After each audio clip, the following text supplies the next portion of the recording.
Welcome to cooking with इकरा। आज हम बना रहे हैं ठंडाई। ठंडाई के लिए हमें चाहिए खसखस, बादाम, इलायची, काली मिर्च, सौंफ, चीनी, दूध और पानी।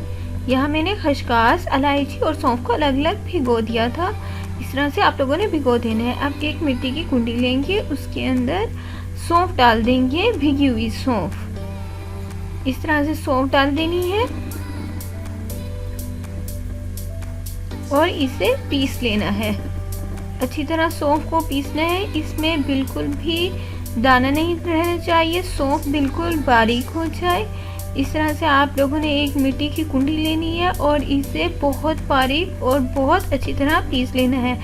सौंफ को पीसने में थोड़ा सा टाइम लगता है, इसलिए आप लोगों ने अच्छी तरह इसे पीसना है। अब इलायची इसके अंदर डालेंगे और काली मिर्च डालेंगे। इसे डाल के आप लोगों ने अच्छी तरह इसे कुंडी में सौंफ के साथ पीस लेना है। सौंफ का दाना बिल्कुल ख़त्म हो जाना चाहिए, बिल्कुल बारीक हो जानी चाहिए सौंफ। इस तरह से आप लोगों ने पीस लेना है। अब इसके अंदर हम खसखस डालेंगे। भीगी हुई खसखस डालनी है। 3 से 4 घंटे पहले खसखस को भिगो देना है। इस तरह से खसखस को अच्छी तरह पीस लेना है मिट्टी की कुंडी में।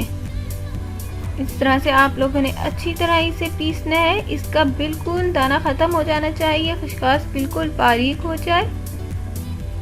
इस तरह से आप लोगों ने अच्छी तरह पीस लेना है ताकि इसका एक एक्सट्रैक्ट निकल आए। इस तरह पानी डालना है इसके अंदर ताकि इसका एक्सट्रैक्ट निकल आए।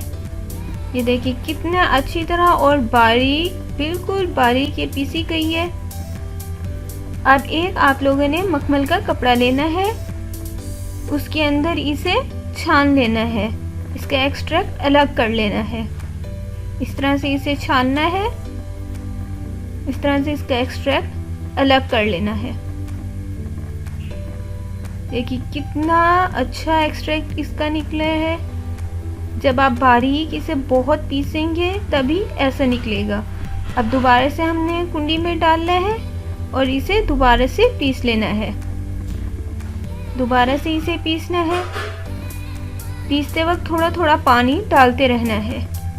अब बादाम हम लोगों ने लिए हैं, इसे बिल्कुल बारीक बारीक पीस लेना है।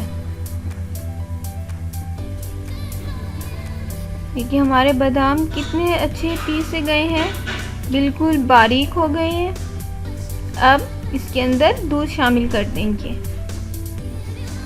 देखिए अब इसके अंदर चीनी डाल देंगे 1 कप और इसे हल कर लेंगे। और हल करने के बाद इसे बोतल में डाल के 1 से 2 घंटे के लिए फ्रिज में रख देना है। हमारी ठंडाई तैयार हो चुकी है। Thanks for watching.